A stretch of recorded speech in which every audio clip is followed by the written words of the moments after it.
All right, Myra, tell us, why is that your standout track among many possibilities? Why is this one the one you end up with?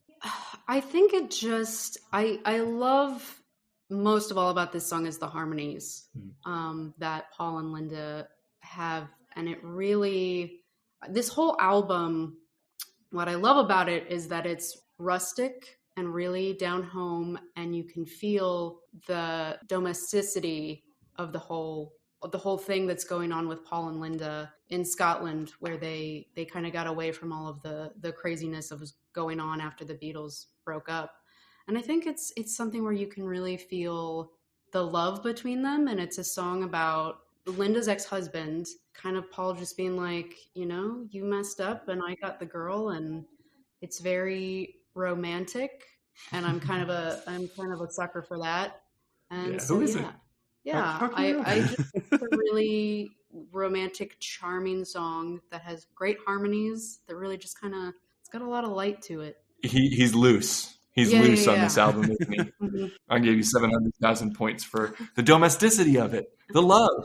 I did sort of get that. Like my overall comment listening to it was like this. I know they were married already by the time this album came out, but it does still feel like a young love album. Like it just feels like there's a sort of carefree quality to it. I mean, it just sounds like someone.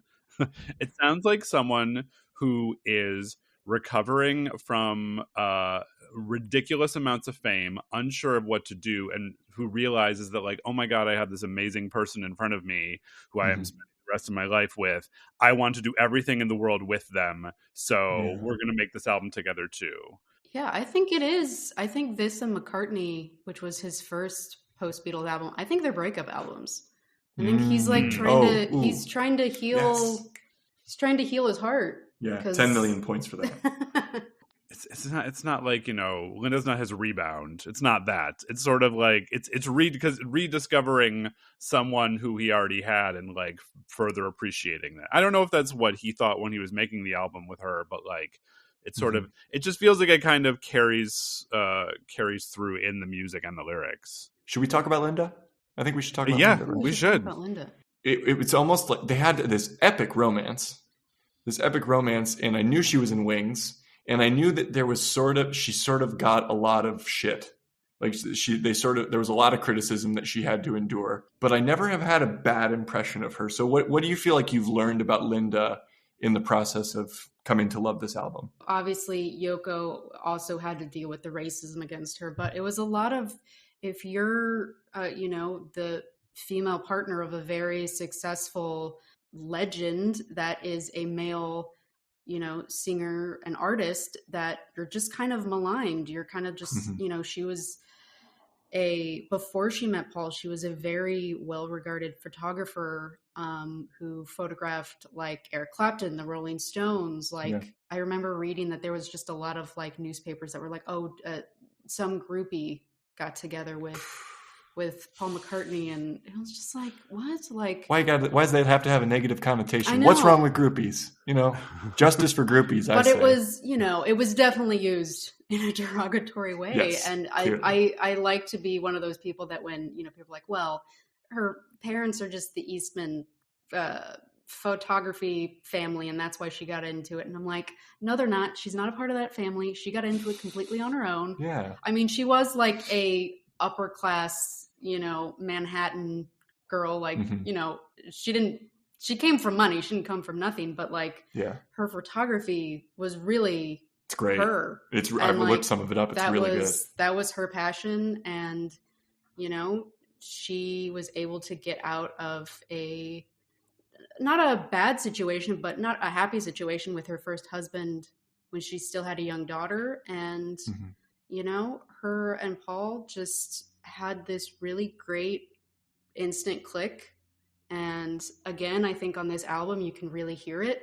Mm-hmm. And I think through everything that I've seen and read, it really is just kind of like, wow, like that's the kind of romance. And obviously, you never know really what's going on behind, but from everything that I've seen and read, like that's a kind of a storybook once in a lifetime kind of romance. Also with her photography, some cool facts is that she was the first woman photographer whose portraits were featured on the Rolling Stone Yes. cover. And she is the only person to date who was both on the cover of Rolling Stones and had a picture taken for the cover of Rolling Stones. Oh, shit. Okay, 30 million points for Linda and you for that. And I also gave you 10 million points for McCartney and Ram being breakup albums. Those are both very good points. But I did not know that. Yeah. What a distinction. She's got also tons of photography books that are really cool. She's got beautiful, she really loved horses, and she's got this beautiful like book of horse photography that's just very like candid but super artistic, and it's very beautiful. What do you think of her voice as a singer? It's definitely very raw. Like I don't think she's the singer who you're like, oh my gosh, she's got the most perfect angelic voice. But it does have a lot of light to it, and it's got this really nice, beautiful texture to it, and I think it complements really well. And again, it's not perfect. It's a little rough edge, but I think that's, totally fine. Look at Janis Joplin. That's a great analogy, I think. There's a bunch of artists that it's like, maybe they're not like Adele level smooth voice, but you can kind of feel the raw honesty in it. And I think that's what she has. People talking about her being like, oh, well, she didn't know how to play keyboard. She's just in Wings. It's just because she's married up. Like, if I had a chance to like say to my loved one, like, hey, do you want to travel the world with me and our kids and like play in a band? Yeah. Like, fuck yeah, I would go do that. Like, so would anybody if they had the chance. And they just took it. So like, I don't understand that criticism at all. No. Like, I'd be like, yeah, I'd go, they've raised their kids in like tour buses going around Europe. Yeah. All their kids are super talented too. They are. I think she was, an easy target of sexism, but she's actually a really cool artist, a really cool photographer, animal rights activist. Yeah. She was vegetarian for most of her life, and she got Paul to be a vegetarian. So she changed him, man. She changed him. Yeah. We tasked you with nominating 4 albums that you believed were quote unquote perfect. You mentioned that in addition to this one, you also included the soundtrack to Pirates of the Caribbean, Curse of the Black Pearl, 2003. Excellent choices. But we'd like to know a little bit more about what the standards you were using to assess these albums were. What kind of rubric were you grading them against?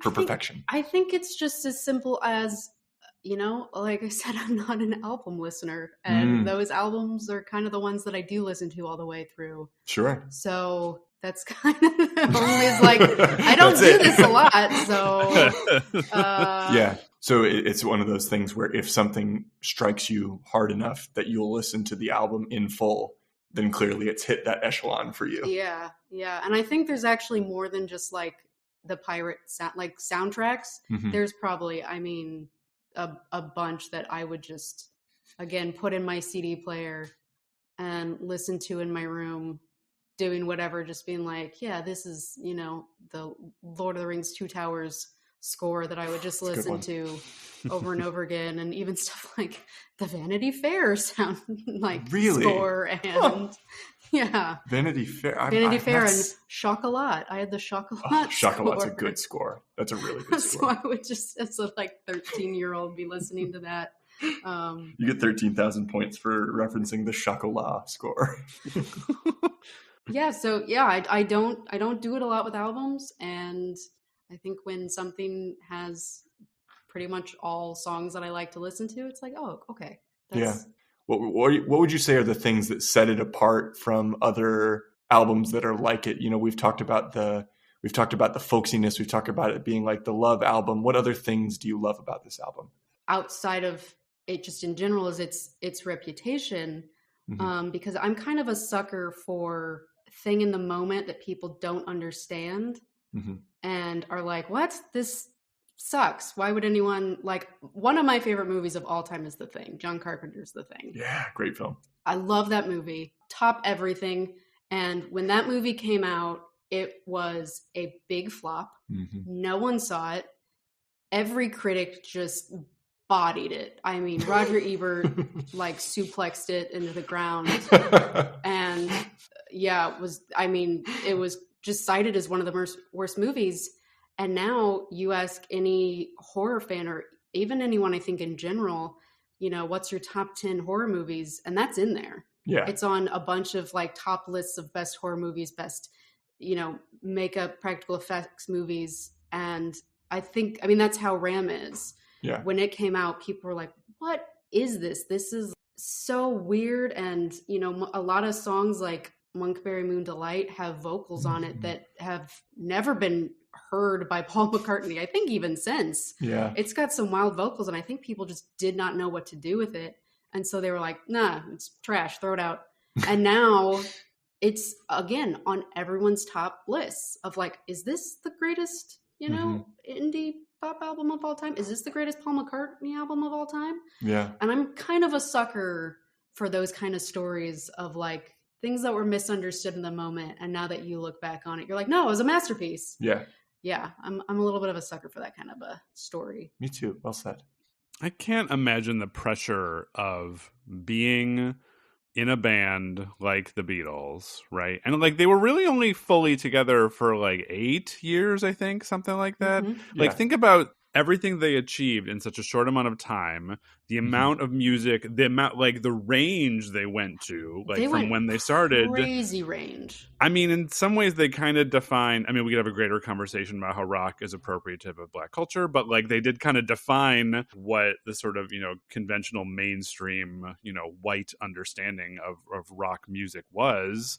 And then they broke up very, very upsetting way. Like, I mean, it was kind of a frustrating thing. Dear listeners, if you want to, you should research the history about McCartney's first album that he released and how there was a legal issue about when they were going to release it. But how do you release an album after that on your own? And then even though he did, you know, he and Linda did this one together, I feel like he was the center of the world for a while to like put himself on. I don't know if he was trying to put himself on a pedestal, but like that's a lot of pressure to come out with something after all that. Yeah, it is. I think though, from doing all of my research on Paul, that he's one of those people where it's not really a choice. Like he's got to write music or like he's like, or he'll die. Yeah. Like that's why he's released 50 albums in, you know, he's released jazz albums and cover albums and like electric synth avant-garde albums, and you know how he can play 15 different instruments, and he's collaborated with literally almost everybody. And I think that's just a thing that he worries about that later.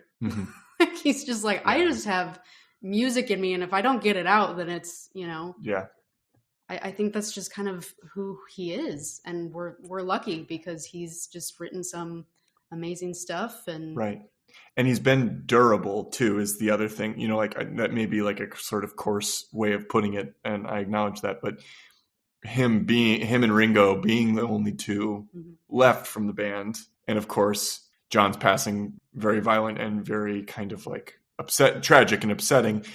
George's being because of cancer, no less tragic and upsetting, but also he's always seemed, at least in my understanding of the band and his relationships and his public persona, things kind of slid off him like Teflon, it feels like. He seemed to have this unflappability that I think has served him well in terms of being somebody in the public. That's the seed of an idea that I'm having about him here, and I just wonder what it was that he had that has made him so durable relative to the rest of the guys, other than their tragic passings, obviously. I was going to say genius. I think he is. I know that's kind of a dangerous word to kind of throw out there because it's kind of maybe putting him on too high of a pedestal. You know, no one's a perfect human, and I don't think we should just be like, oh, he's a genius, can do no wrong. Yeah. But I think at least musically, even if there's stuff where you don't like it, he's done so much. He's had such a range that it's kind of hard for anyone to just, you know, I don't know if I've ever met anyone who downright disliked Paul McCartney. Yeah, except for my dad. Just kidding, Dad. I know you respect him. My dad's just not a Beatles guy. But I think even if you're not a Beatles person, he's got so much other stuff that you could introduce people to. Like I said, he's got that whole, like, he's got this avant-garde album it's like twin something. Oh gosh, I can't remember now. But it's like it's totally weird and like electronica and like techno. He's brave. Yeah, it's brave to try all that stuff. Oh, the Firemen. He's got like a group that's called the Firemen, and they do like weird techno synthy. Hell yeah! I don't know what the proper genre is. It's something like that, but it's really interesting. I mean, he was sort of the everyman Beatle. I mean, I feel like he was like, I remember when I was little and I always felt like Paul McCartney was the lead singer of the Beatles. I don't know how that happened. Maybe he just had sort of like a friendly face. I mean, John always seemed a little bit like, I'm going to be misunderstood in the corner, that sort of thing. And George was quiet and Ringo was just, kind of dorky. Goofy, yeah. Yeah. So like Paul was like, yeah, I'm steering the ship, even though arguably you could say that when it came to like the writing things, it felt like sometimes John was steering it more than Paul was. But why are we talking about the Beatles again? Why we came back to the Beatles? You also, Myra has done has been employed in many different ways throughout her life. But one claim to fame she has, at least in this house, is that she worked the Paul McCartney concert in St. Louis a few years back. Yeah, right? 2016. I unfortunately didn't get to see the show because he is an arena artist. Yeah, gotta be. And has so much stuff going on that you really are just straight working for 16 hours. Yeah. It's kind of fun. I still have my little backstage pass badge. She does. So even though I didn't get to see the show, it was nice kind of knowing that like, oh, I got to be a part of that little arm and help Paul run his concert smoothly so that all those people in Busch Stadium could enjoy it. Yeah, just playing your little part. That's necessary. Yeah, just the little cog in that big machine. In the Paul machine. In the Paul machine. So I'm guessing you didn't meet him then. I didn't get to meet him. No. Yeah. He's one of the few people doing concert stuff that I've done. And I've done half like smaller venues where it's like, the green room is literally like a closet. So you can't really avoid the artist, to like bigger arena stuff. I don't know if I could have gotten near him if I tried. Yeah. Oh, good. He's probably got Secret Service level security there. It's rightly so, right? Because you do your research on these guys. I mean, look at what happened to John and George. Both attacked, and John didn't survive that attack. George survived the attack barely. Yeah. It puts in perspective the kind of security that these people need around themselves, and what people like Taylor Swift and Beyonce and all of them probably have just as a matter of course. Fans have gotten fans have kind of always been weird here and there, but I don't understand what's going on nowadays with people throwing stuff. It's a lot. On stage and like harassing people. Calm down, people. Like, I don't get how some things go through the filters of people's brains and then leave and they think, yeah, that's a good idea. I'm going to do that. They don't have filters. That's the issue. Yeah. The last bit about that concert is that my other friend, Colin O'Brien, who I plan to invite to the pod someday. And I hope Michael will enjoy that pick because he'll be a great chat too. But he also worked that concert, and he said his favorite part of that concert is that all of the craft services were all vegetarian. Yeah, it's all vegetarian. I worked pretty closely with he is a chef that comes with him. So usually on like even like another stadium that I worked at in St. Charles, like there were 2 production runners for like, even I did a Beach Boys show with Brian Wilson. I did I did other bigger shows. I did R. Kelly. Before. We won't hold it against you. Yeah, no, it wasn't. I didn't have like as bad as it could have been experienced, but like he was a real dick. So like when all that stuff came out, I'm like, yeah, he's kind of an asshole. So, but for Paul, I think there were 8 runners. Wow. And you were each assigned like certain specific jobs. And I was mostly helping with catering and everything because there's like 200 people who are doing that. So you got to, and it's all vegetarian. Good for him. Yeah. Thanks to Linda. Thanks to Linda. Thank you, Linda. We still haven't, we were never going to talk about her enough on this episode, I think is the sad reality. Have you tried her meatless meat line? She's got like a Linda McCartney. I don't think the family doesn't own anymore. It got sold at one point.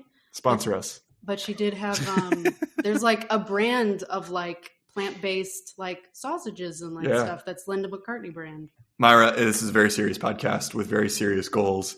The pedagogy of our project here is very clear, very structured, and so we want to make sure that you did everything you could to make your case for why this album is quote unquote perfect, why it goes to 11. So we're going to go back through the points that I gave you.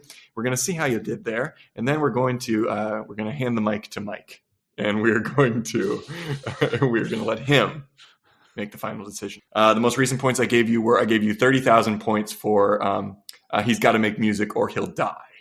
That it just being a biological imperative. 13,000 points for referencing the Chocolat score. Well done. 3 million points for Linda being the first person to both be on the cover of Rolling Stone and have a photograph that they took be on the cover of Rolling Stone. Damn, okay. I gave you 100 million points for McCartney and Ram being breakup albums. Excellent take. Love that take.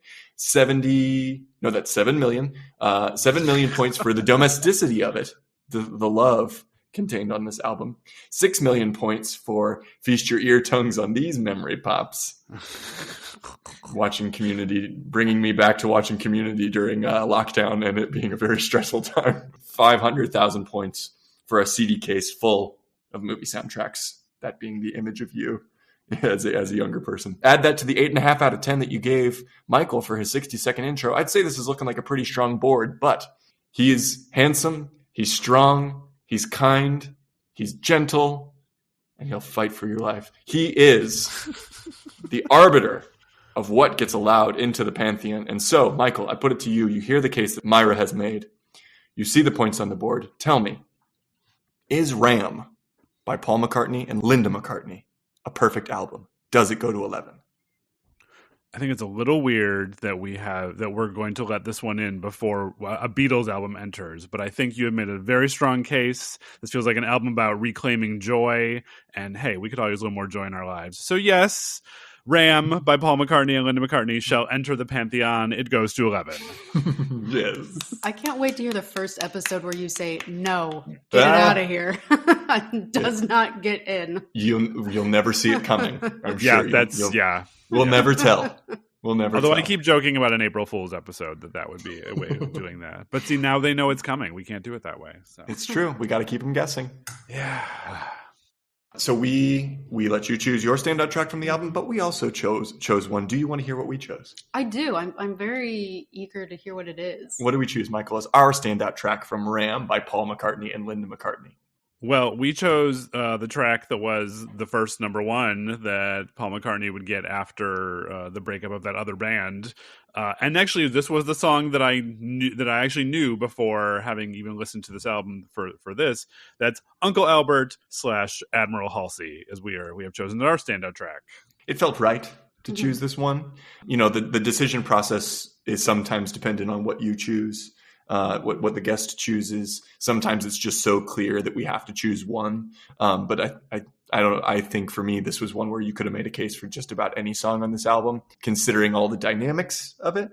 You know, there's just so many different shades of what Paul does well on this album. But what I love about this song in particular is that it's a double song. You know, it's a medley. So it gives you two flavors kind of in one, sort of. If you, what would go well with pistachio ice cream? What other kind of ice cream would go well with pistachio ice cream, Michael? Pistachio and lemon? Pistachio and caramel? Pistachio and maybe cherry. Lemon. Cherry? Oh, cherry? yeah. Cherry's got a little sourness to it. I like that. Yeah, like cherry, because cherry and almond go well together. So I could see that. Oh, it's like the cherry and the almond. I like that. That's good. Although, let's be clear. Pistachio ice cream does not taste like pistachios, as far as I'm concerned. But it tastes. You have to have pistachio gelato. That's what you got to do. Yeah, that's a lot closer. Yes, the you're Italians, right. they know what they're doing with the flavor. Right. But it showed so much of the of what his strengths are. It's funny. It's some of my favorite Beatles moments are when a Beatles song sort of sounds like the music version of a Terry Gilliam film. And in some ways, I think this song has shades of Terry Gilliam and that sort of Monty Python sort of whimsy that we associate with that era of white British comedians and filmmakers. And George would love that. Yes, he was a very big supporter of Monty Python. One of the people who got Life of Brian made. Yes, so everybody knows. Exactly. So, and a good friend of Eric Idle. As we all should be. Any other thoughts on that one, Michael? No, I mean the whole like medley thing. I think also, connecting it to like that other band he was in. I feel like it does feel a little bit like End of Abbey Road, where all those like songs sort of smushed together. It feels like he's sort of stealing from that little aspect. Because again, it always does feel to me like Paul McCartney is telling a story, and I know all music is telling a story, but it feels like he's opened a storybook when he starts writing songs, as opposed to just like saying something. And this really, I think that fits that. Myra, it's been lovely having you on the pod today. I'm glad we were able to do this. Did you have a good time? I did have a good time. I was pretty nervous because again, I've never been on a podcast before. Aww. So, it's a little more nerve-wracking than, you just sit there and you're like, oh, these people are just, chatting away. But then you're like, oh no, what if I say something really dumb? Well, then we'll just edit it out. That's the we keep things easy here. Yeah. And we try to make you sound really smart. We try to make you sound smarter than us is what we try to do in the editing process. It's usually the goal. This is a lot of fun. I love talking about things I'm passionate about. Good. So if you guys ever start a film podcast, I could talk all day about that. You're making a strong case to be on a potential special episode that might be in the works. And you've made a pretty strong case for your inclusion in that. Is it a film score episode? Well, one cannot say. But you've made a strong case for your inclusion on that special episode. So we might have to talk more about that. Michael, did you have anything else for our listeners before we let them go for today? No, just to say thanks for listening, y'all. Hope you enjoyed this, and we'll see you next week. Bye.